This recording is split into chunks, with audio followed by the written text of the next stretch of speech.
Более 100 представителей самых разных сфер деятельности 4 регионов Дальнего Востока собрались в эти дни в столице республики. Сегодня мы проговорили, продискутировали на разные темы, начиная от почему в Якутии молодежь стремится в промышленность, до профориентации, с чего она начинается. Посмотрели опыт зарубежных стран, как там происходит это. Делегаты съезда работали по 4 площадкам: цифровая экономика, демография, кадры и профориентация, патриотическое воспитание граждан, год добровольца в России. В рамках 6-го съезда молодежных правительств Дальневосточного федерального округа участники представили следующие проекты.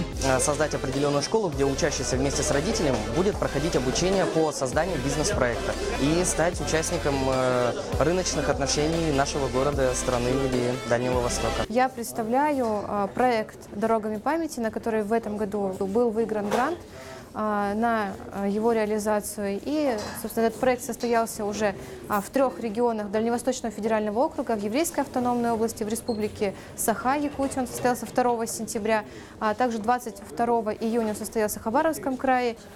Создание инфраструктуры веб-сервиса для обучения студентов-врачей и совершенствования знаний путем трансляции, записи операций и видеоконференции.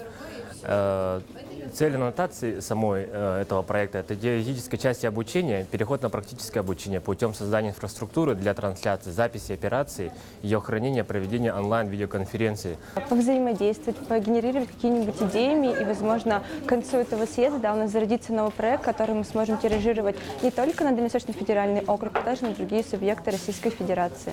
По итогам работы каждой площадки выработаны предложения по развитию Дальневосточного федерального округа. Все представленные проекты взяты на контроль молодежного правительства республики и будут дорабатываться дальше.